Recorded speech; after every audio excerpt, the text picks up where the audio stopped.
Bonsoir, bonsoir, bonsoir, bienvenue, installez-vous, je vous en prie. Bon, vous êtes super nombreux, c'est top. Delphine Sabatier, alors certains d'entre vous connaissent mon émission Smart Tech sur la chaîne Bismart, peut-être même mon podcast politique numérique sur YouTube, mais si je suis ici ce soir, c'est pour animer cet événement qui nous réunit, Checkpoint Engage France. Alors l'équipe de Checkpoint s'est fixé une grande mission. Voilà, on va être éclairé ce soir sur les nouvelles façons de faire face aux menaces qui sont multiformes, autant politiques que technologiques. Donc vous comprendrez pourquoi je partage avec vous le plaisir de participer à cet événement. Je vous donne un déroulé rapide du programme, même si je sais que vous le connaissez par cœur. Mais enfin, on va commencer avec une vision macro de la cybersécurité. On va s'interroger sur la posture Zero Trust à adopter dans un contexte géopolitique que l'on connaît, mais aussi technologique qui change. Et puis vers 18h40, un cas pratique avec le témoignage de l'architecte réseau et sécurité cloud de chez Cegid, qui va nous expliquer comment il a pivoté sur la sécurisation de ses applications face justement aux nouvelles menaces. Ensuite, on assistera à une plaidoirie. Voilà, ce sera un moment un petit peu particulier, exprès pour vous, bien sûr, tout ça, avec Maître Astier qui défendra l'idée d'un trio gagnant dans une crise cyber. Je ne vous en dis pas beaucoup plus, mais on va approfondir tout ça ensemble. On aura à chaque fois un petit temps de questions-réponses. Si jamais vous en avez, vous levez la main et je vous demanderai de vous lever pour que tout le monde puisse bien vous voir et vous entendre. Et puis évidemment, on aura aussi tout le loisir d'échanger. Vous pourrez échanger avec les équipes de Checkpoint, puisqu'ensuite on a un cocktail vers 19h45. Voilà, je vais sans plus attendre appeler nos hôtes. Jérôme Bouvet, Adrien Merveille, merci de me rejoindre.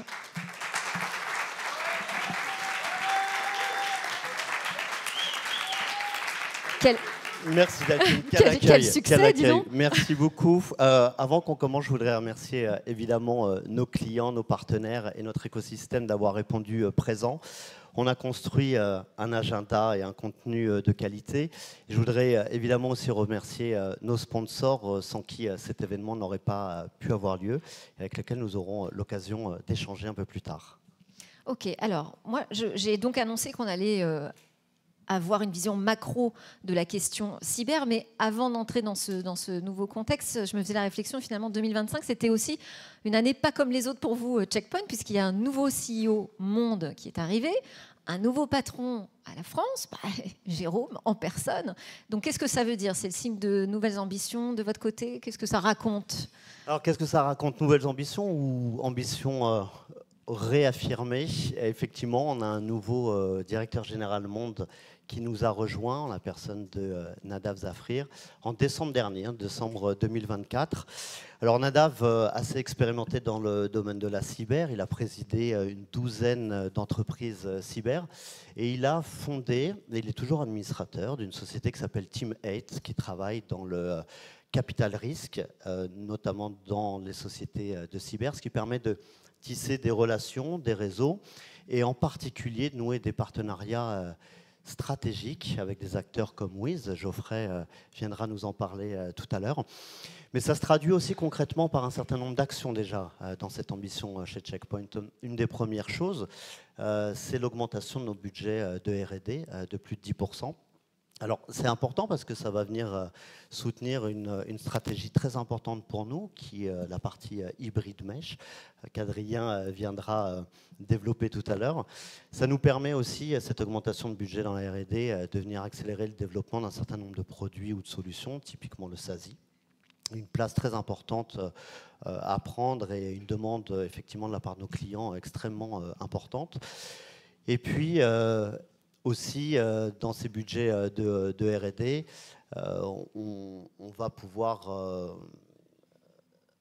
excusez-moi. Non, c'est sur la partie ensuite acquisition, effectivement, que Nadav va pouvoir accélérer. On a acheté Cyberint l'année dernière, en décembre 2024.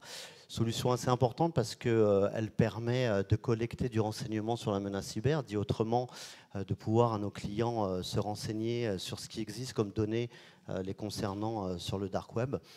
Et puis, on a également annoncé récemment le rachat d'une société, ou en tout cas l'acquisition, la volonté d'acquérir une société qui s'appelle Verity, assez importante aussi, puisqu'elle va nous permettre de répondre à une demande de nos clients très importante, notamment sur l'automatisation des activités de rémédiation, et donc de pouvoir travailler aussi dans un espace d'interopérabilité, dans un espace d'ouverture, de pouvoir intégrer un écosystème très large de sociétés éditrices de logiciels dans le domaine de la cyber, supportant une stratégie dans le domaine de l'Open Garden. Et si on en vient à la France, Jérôme?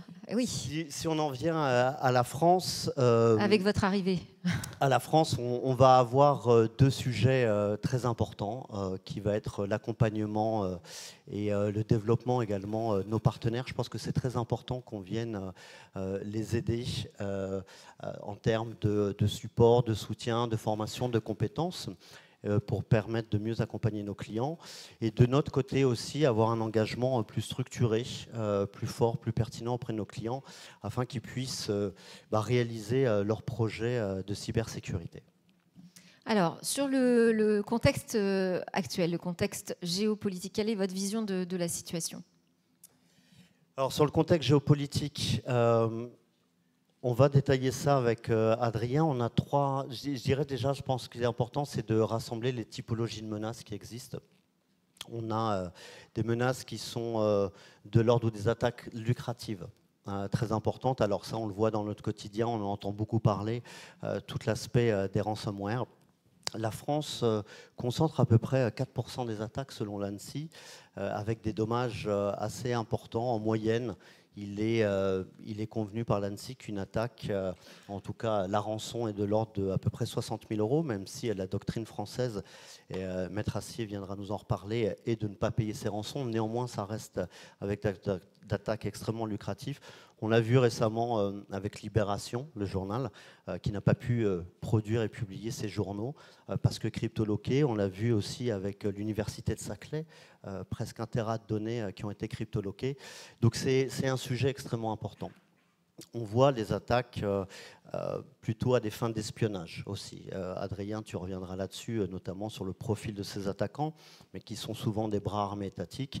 On l'a vu avec APT28, qui est un bras armé, ou en tout cas un groupe de cyberattaquants russes, qui ont, via des attaques de spear phishing, réussi à pénétrer, on va dire, ou à subtiliser des informations de la diplomatie française en avril dernier.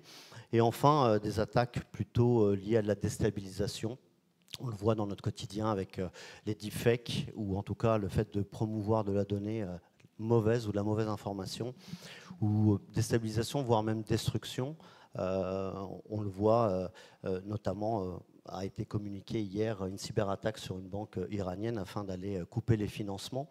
Ce dernier sujet lié à la destruction et à la déstabilisation permet de soutenir aussi, dans le monde d'aujourd'hui, les guerres hybrides, où à la fois elles se passent sur les théâtres d'opération, mais elles se passent aussi d'un point de vue informatique. Oui, maintenant, quand on est dans la cyber, on doit s'intéresser à tout ceci. Qu'est-ce que ça change en termes d'organisation du côté des groupes cybercriminels, Adrien ? Sur leur organisation. Oui, effectivement, on note une évolution dans la structure des groupes d'acteurs malveillants. Là où il y a quelques années, notamment avant le conflit Ukraine-Russie, on avait des attaquants à l'échelle de l'individu. On se souvient tous du groupe qui s'appelait Anonymous, mais qui était en réalité constitué d'individus qui défendaient une cause X ou Y et qui se revendaient en tant qu'Anonymous. Aujourd'hui, on n'en entend plus parler, parce que ces groupes se sont structurés un petit peu comme une entreprise moderne, avec des managers, avec des équipes de R&D, avec des objectifs, avec des ressources humaines, puisqu'il y a des process de recrutement pour recruter des acteurs malveillants qui parfois se font recruter sans même savoir qu'ils vont développer des malwares. Mais en tout cas, il y a une puissance de frappe et une capacité de création et d'instrumentalisation de la menace qui est beaucoup plus forte qu'avant. Et ça se voit d'ailleurs très bien dans l'actualité de ces groupes affiliés à des États. On n'a pas encore prononcé le mot, mais on va le faire. Intelligence artificielle, ça fait partie aussi, j'imagine, des nouveaux outils. On aura tenu quelques minutes, effectivement. Mais effectivement, dans leurs outils, l'intelligence artificielle accélère énormément le développement de menaces. Vous avez quelques statistiques derrière moi. Aujourd'hui, pour créer un ransomware sans être un expert en codage, ça prend quelques minutes, là où ça prenait quelques jours et ça nécessitait une certaine expertise il y a quelques temps. On remarque aussi, vous avez un chiffre qui est très parlant sur le délai entre l'infection et l'exfiltration de données qui est descendu à quelques minutes, là où c'était des mois, des semaines par le passé, il n'y a pas si longtemps que ça. Donc effectivement, il y a énormément d'outils autour de l'intelligence artificielle qui accélèrent. On reçoit tous des emails de phishing ou des SMS de phishing qui sont dans un français parfait. On remarque aussi que certains pays qui étaient très peu attaqués par un langage très peu pratiqué, se font aujourd'hui beaucoup plus attaquer parce que les outils d'intelligence artificielle sont très bons dans n'importe quel langage. Et les attaques as a service, aujourd'hui, comment ça fonctionne? Voilà, donc en plus des groupes affiliés à des États, on a des organismes qui sont plutôt orientés sur le bénéfice, qui vont fournir et faire des attaques à la place d'individus. Donc même si vous y connaissez absolument rien à l'informatique, aujourd'hui il est possible de lancer un ransomware sur une cible que vous aurez choisie contre une partie des bénéfices de la rançon pour le groupe qui a lancé l'attaque. Donc effectivement, ça rajoute dans le volume que vous voyez sur les statistiques. C'est d'où le plus 150%. Donc. Alors, j'avais envie que vous nous fassiez un point sur un peu une actualité, c'est la vulnérabilité EcoLeak qui utilise Copilot. Vous pouvez nous expliquer ce qui se passe là? Effectivement, il y a quelques jours a été révélée une capacité de nuire. Donc c'est une vulnérabilité non pas dans le software, mais vraiment dans le fonctionnement d'outils liés à l'IA générative, où il suffit d'envoyer un email à une société et l'agent Copilot intégré dans la messagerie, intégré dans Teams, intégré avec Copilot, interprète le mail comme un prompt de LLM classique et va, au travers d'un prompt bien fait, faire une fuite de données sans la moindre action utilisateur. Donc on parle d'attaque ici zéro clic. Ce n'est pas la première attaque zéro clic qu'on voit, mais par contre c'est la première attaque zéro clic qui implique des LLM et de l'intelligence artificielle. Donc plus on va avoir d'outils d'IA, d'agents IA intégrés dans nos outils, plus on a un risque d'avoir des exploitations de comportements, puisque l'IA est censée aider la personne qui lui demande de l'aide. Plus on va avoir ce type de comportement à l'avenir, malheureusement, c'est peut-être le début d'une séquence. Question pas facile, qu'est-ce qui vous préoccupe le plus là-dedans, Jérôme? Ce qui me préoccupe le plus, ou ce qui préoccupe nos clients, je pense qu'il y a à la fois les volumes des attaques. On est sur un facteur qui a été multiplié par presque 10 sur 5 ans. La qualité des attaques, comme l'a dit Adrien, grâce effectivement à l'intelligence artificielle, on peut produire du code qui va rendre ces attaques beaucoup plus pertinentes. Et la célérité aussi des attaques, comme on l'a vu, pour breacher un système d'information, ça se passait en quelques heures il y a encore 2 ou 3 ans. Aujourd'hui, le temps moyen effectivement d'un breach est de l'ordre de 20 minutes. Et puis je pense la surface des attaques aussi. La surface des attaques a énormément augmenté. On a à la fois l'intelligence artificielle qui est aussi devenue une nouvelle surface d'attaque au travers toute la partie générative, l'IA générative, où on peut venir injecter des prompts malveillants, c'est ce qu'on évoquait tout à l'heure. Et puis aussi, quelque part, le corps humain va devenir des nouvelles surfaces d'attaque. Ah oui, le corps humain. On l'a déjà vu d'ailleurs, on a des pompes à insuline qui ont été hackées, on a des pacemakers effectivement qui ont vu une CVE critique dans laquelle on pouvait changer les paramètres vitaux du patient. Et puis lorsqu'on voit ce qu'Elon Musk veut faire avec Neuralink, sur lequel on va avoir des implants cérébraux, ces implants cérébraux, ils vont avoir vraisemblablement un processeur, de la mémoire, un firmware, des outils pour communiquer à l'extérieur. Donc ça sera une surface d'attaque aussi nouvelle. Très bien, donc ça fait énormément de besoins, d'attente du marché, de vos clients pour avoir des nouvelles solutions. Comment est-ce que vous abordez ce sujet aujourd'hui? Ça devient, je pense, compliqué pour un responsable informatique ou un responsable de sécurité de faire face à cela aujourd'hui. Avec Adrien, on était au RIAM il y a une quinzaine de jours, 3 semaines, sur lequel on a participé à beaucoup de tables rondes avec les CISO des principaux clients français. Le sujet pour eux, c'était de réussir à mutualiser les moyens et notamment rentrer dans une approche qu'on appelle la plateforme, et plutôt que venir consommer plein de solutions différentes qui vont former un puzzle, qui deviennent durs à intégrer, durs à maintenir, sur lequel il faut beaucoup de compétences. Aujourd'hui, on va rechercher de la mutualisation par rapport à ça. L'automatisation, c'est un sujet très important.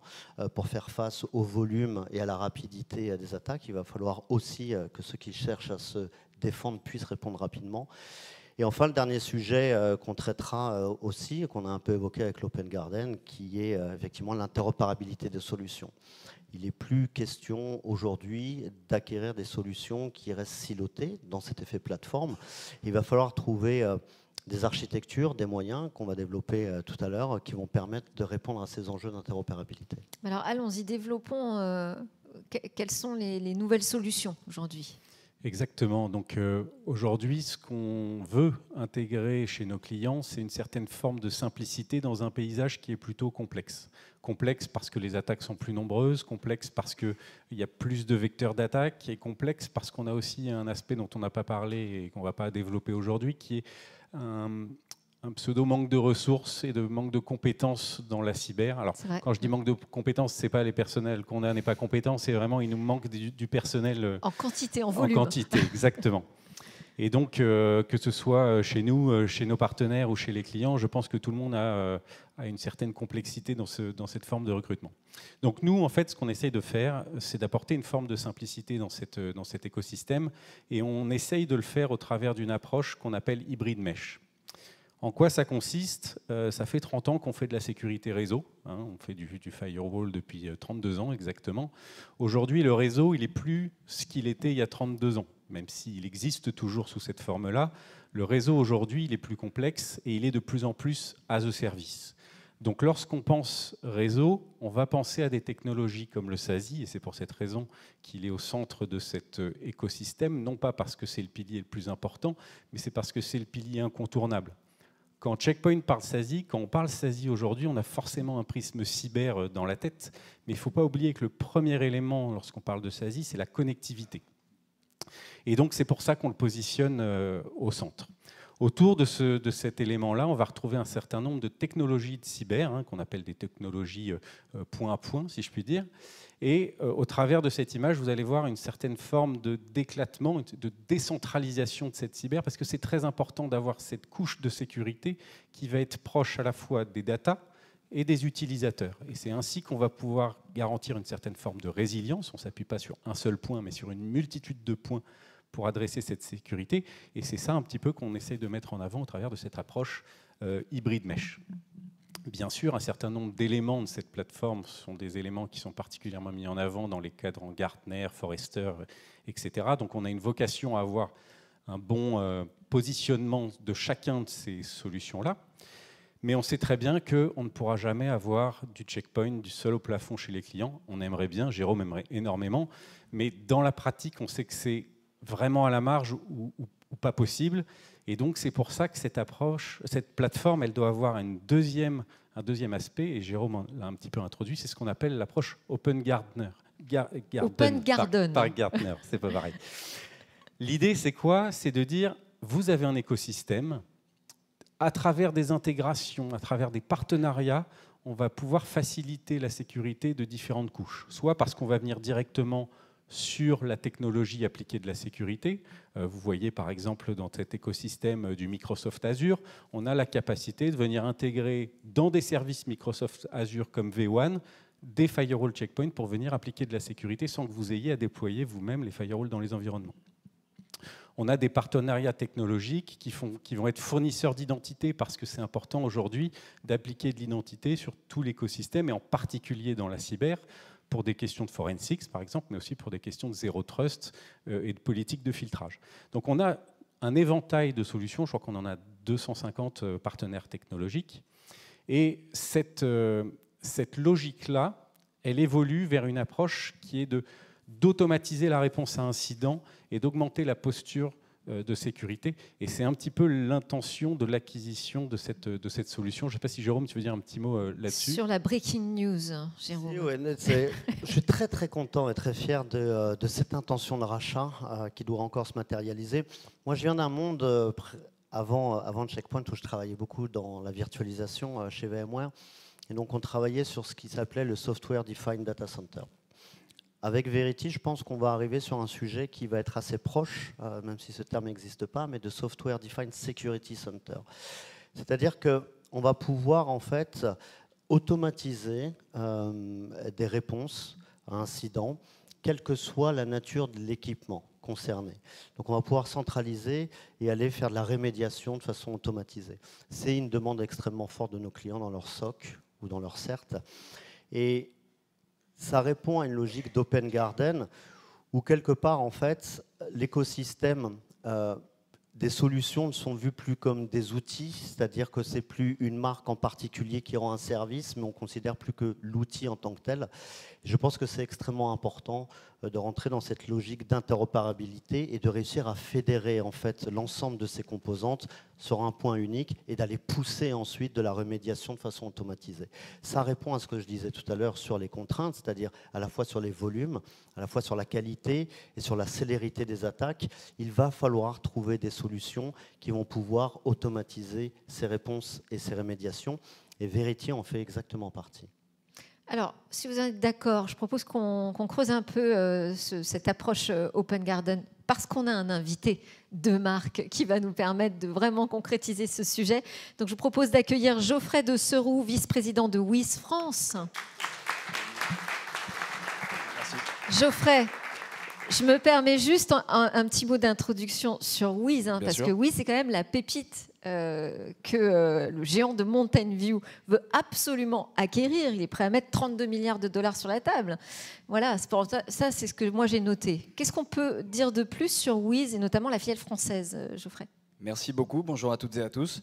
Donc en coulisses, on m'avait dit que j'avais 3 minutes. Quand j'ai demandé pourquoi 3 minutes, on m'a expliqué Wiz, W-I-Z, 3 lettres, 3 minutes. Bon, je vais essayer de tenir le défi. Alors Wiz, merci Delphine, Wiz est né en mars 2020, à l'aube du Covid. Wiz a été créé par les anciens fondateurs d'Adalom, qui a été racheté par Microsoft en 2015. Et Adalom, pour ceux qui connaissent, qui ont suivi, c'est les premières lignes de code de Microsoft Defender. Donc Wiz est né dans le cloud, pour le cloud, dont les innovations, on le sait tous, et les complications ont permis l'émergence d'un nouveau modèle de sécurité cloud, le CNAPP, dont Wiz a la chance d'être leader aujourd'hui. Notre mission, elle est claire, sécuriser tout ce que les clients conçoivent et déploient dans le cloud de façon claire, simple et intuitive. Depuis 5 ans, on accompagne des entreprises de toute taille, de tout secteur d'activité. On voit quelques logos ici. En arrivant tout à l'heure, j'ai croisé quelques clients également. Mais surtout, ce qui est frappant, c'est qu'on accompagne des clients qui ont tout stade de maturité dans le cloud. On travaille avec à peu près 50% des entreprises Fortune 100. Ce qui nous parle un peu plus en France, c'est qu'on travaille avec 40% des entreprises du CAC 40. Les résultats, ils sont là parce que ce qui nous importe chez Wiz en France et partout dans le monde, c'est pas tant le nombre de logos qu'on affiche sur les slides, mais c'est le nombre de clients qui atteignent le Zero Critical Club, c'est-à-dire les clients qui ont 0 risque critique dans leur environnement. Alors c'est quoi un risque critique ? Eh bien c'est une combinaison de plusieurs vulnérabilités, misconfigurations qui, mises bout à bout et contextualisées, finalement dessinent un chemin d'attaque potentiel qu'un hacker pourrait exploiter. Alors, qu'est-ce qui nous a permis, d'atteindre une telle pertinence pour nos clients aujourd'hui ? Eh bien, c'est 2 choses, le cloud et la zizanie. Je vous explique pourquoi le cloud, on le sait tous, le cloud, il a tout changé, tout va beaucoup plus vite. On regarde les cycles de développement des entreprises, ils vont beaucoup plus vite. On a également, tout est self-service, et on a également l'émergence de nouveaux modèles éphémères, comme le serverless. Et comme on peut le voir sur la partie droite, ça c'est la partie zizanie. En France, on a la chance d'avoir un beau vocabulaire, ce qui n'est pas forcément le cas des anglo-saxons. La zizanie, je l'utilise dans le cadre du désunion. C'est ce qu'on a matérialisé sur la partie gauche de cette planche, où on voit que chaque équipe, d'une part, elle est silotée, mais elle a également son propre outil qui lui apporte sa propre visibilité et son propre contexte. Donc, par définition, le contexte, il est à la fois incomplet et fragmenté. Face à cela, face à la vélocité qu'apporte le cloud et la complexité qu'apporte le cloud, il fallait l'émergence d'une nouvelle approche. C'est la genèse de Wiz. C'est la partie droite de la planche où Wiz va apporter une visibilité transverse du contexte pour apporter à toutes les équipes, au travers un seul hublot, une seule interface, un contexte transverse qui va permettre aux développeurs de pouvoir traiter immédiatement les vulnérabilités qu'ils identifient en production. Je te remercie. On a un contexte, une plateforme, mais surtout une interface gratuite et 3 modules. Wiz Cloud, c'est la genèse, c'est apporter la visibilité sur les risques présents en production. Vu qu'on sait apporter la visibilité sur les risques présents en production, eh bien, autant le faire aussi sur la partie code pour les développeurs. C'est le 2e module qui s'appelle Wiz Code. Et enfin, on apporte également une interface, via notre interface, la capacité aux équipes SOC de pouvoir faire face aux menaces en temps réel. Si tu peux juste passer, merci beaucoup. D'un point de vue un peu plus concret, donc il y a eu un petit loupé sur PowerPoint, parce qu'effectivement vous avez suivi les news vis-à-vis de Google. On est passé sur la suite Google, donc parfois il y a quelques changements sur la partie gauche, Preventive Security. Donc Wiz Cloud, en fonction de la maturité des clients dont je parlais tout à l'heure, on va soit positionner le premier module, soit le premier et le deuxième, soit les 3 d'un coup. Le premier module, il permet aux équipes d'avoir une approche proactive de la sécurité. Pourquoi ? Parce qu'en fait, on va d'abord traiter le risque qui est en production, qui est donc exploitable. On va d'abord s'accorder sur le traitement de ce risque-là, et c'est via ce premier module Wiz Cloud qu'on va permettre de démocratiser la nouvelle approche cyber. Pourquoi ? Parce que même si ce sont les équipes CloudSec qui identifient la vulnérabilité, ou les équipes SOC, eh bien c'est bien les développeurs qui vont devoir y remédier. Une fois que les développeurs ont traité la vulnérabilité en production, ils vont prendre goût à l'utilisation de Wiz et ils vont vouloir l'utiliser également dans les phases de CI/CD et dans leur chaîne de design, ce qui va leur éviter de pousser du risque en production plus tard. Et ensuite, donc ça c'est la partie préventive, et ensuite sur la partie reactive security, on transforme complètement l'approche du traitement, de l'analyse du traitement des menaces en temps réel avec notre module Wiz Defend. Je vous parlais tout à l'heure de maturité. Évidemment, en France et partout dans le monde, toutes les entreprises ont une maturité qui leur est propre. Et donc, on sait s'adapter aux clients qui veulent d'abord gagner en visibilité, ceux qui veulent gagner en visibilité et traiter immédiatement le risque qui est critique. On a des sociétés qui sont un peu plus avancées, qui veulent tout de suite passer à la démocratisation et à la sécurisation de leur chaîne de delivery dès le CI/CD. Et également des entreprises qui veulent aller all-in, qui sont très avancées, très matures, et qui veulent prendre l'entièreté de notre plateforme jusqu'à la transformation de leur approche de sécurité du cloud. Geoffrey, c'est la dernière slide. C'est l'avant-dernière. Ouais, on va accélérer un petit peu. Alors très simplement, je voulais juste vous présenter ce slide parce que c'est les 35 belles âmes de l'équipe de France de Wiz qui vont vous accompagner pour analyser votre seuil de maturité, comprendre où vous voulez aller et à quel horizon. Merci beaucoup. Je voulais peut-être qu'on précise quand même votre alliance, le partenariat. Adrien, quelques mots là-dessus, sur la manière dont vous travaillez ensemble et surtout l'intérêt que vous voyez pour vos clients. Oui, effectivement. Donc c'était important pour nous que Wiz participe parce que déjà l'annonce du partenariat est relativement récente, mais c'est surtout une illustration parfaite de cette approche Open Garden, je ne vais pas y arriver, qu'on a. Et vous avez sous les yeux 2 cas d'usage typiques sur lesquels nos équipes R&D respectives sont en train de travailler. Donc le premier, vous avez une alerte qui va être générée de la part de Wiz sur un service exposé, mais cette alerte va être revue à la baisse parce Wiz va prendre en considération le fait qu'il y ait un équipement checkpoint, un firewall, un WAF, peu importe, avec une protection pour cette vulnérabilité-là, et du coup l'alerte va être revue à la baisse, ce qui laissera le temps aux équipes de ce client fictif de se concentrer sur des alertes réelles. La deuxième, à l'inverse, là on a une vulnérabilité identifiée sur un service exposé, et Wiz va pouvoir automatiquement demander à nos firewalls d'activer la signature et la protection qui va bien pour que ce service soit protégé et sécurisé. Est-ce qu'il y a des questions? J'avais dit qu'on aurait un petit temps de questions, mais là sur cette approche Open Garden, je ne vois pas très bien dans la salle, donc si vous pouvez vous lever si vous avez une question en particulier sur ce point. C'est une approche un petit peu particulière, qu'on affirme autant cette ouverture.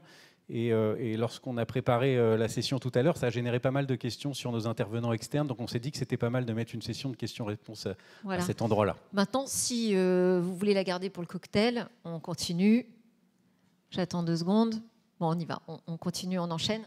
Merci beaucoup, Geoffrey. Avec plaisir. Alors, on a 2 autres grands témoins qui vont venir ici nous rejoindre. Mais avant ça, j'avais une dernière question parce qu'on a évoqué donc l'impact de l'IA sur la menace. Mais l'IA, c'est aussi un atout. dans la cyber, et puis c'est aussi des actifs à protéger. Tout à fait. Donc on a la phrase qui dit l'IA pour la sécurité et la sécurité pour l'IA. Donc j'aimerais brosser très rapidement ce qu'on fait avec l'intelligence artificielle. Donc déjà, comment on l'intègre dans nos solutions. Le premier élément, et c'est le plus ancien, c'est que c'est des moteurs essentiels pour identifier les menaces et être capable de faire de la prévention avec peu de fausses positifs et rapidement. On a nos rapports de sandboxing qui prennent l'illustration du brin d'ADN pour catégoriser des malwares, parce qu'au final, on peut avoir un malware qui est tout nouveau, mais qui va utiliser une toute petite partie d'un malware qu'on aurait déjà vu. Donc, vous voyez ça comme un brin de cette hélice. Et bien, on va pouvoir justement appliquer la protection tout de suite. Donc ça, c'est le premier élément. Le deuxième, c'est l'IA en tant qu'assistant pour les gens qui exploitent nos solutions au quotidien. Donc vous, je prends un exemple très simple, c'est que j'imagine que vous créez tous des règles de filtrage de manière quotidienne ou hebdomadaire, mais combien de fois vous les supprimez ? Et bien, typiquement, on a des outils d'IA qui vont analyser votre base de règles. Donc supprimer une règle pas utilisée, c'est relativement simple, mais on va faire de l'analyse sur la matrice des flux, sur les objets qui vont être utilisés dans les règles ou pas, et on va vous faire des suggestions automatiques pour tendre vers une politique zéro trust, pour améliorer la base de règles et laisser moins de trous dans cette base. Et donc on a cette évolution avec une vocation à tendre vers une politique pleinement autonome. Alors attention aux objections, on n'y est pas encore. Mais je pense que c'est vraiment là où va le marché. Et si on a un écosystème de solutions, si on a des environnements de plus en plus complexes, c'est par des outils comme ça qu'on va arriver à avoir une sécurité qui est meilleure. Et c'est un petit peu ce qu'on fait aujourd'hui déjà sur notre WAF. Il y a une politique automatisée. Et c'est sur ce quoi on travaille dans la politique de nos firewalls. Et d'un autre côté, la sécurité pour l'IA ? Oui, tout à fait. Et la sécurité pour l'IA, donc on a vu que l'IA pouvait être utilisée dans des attaques, et c'est pour cette raison qu'il est nécessaire aujourd'hui de considérer la sécurité de l'IA lorsqu'on met à disposition certains outils.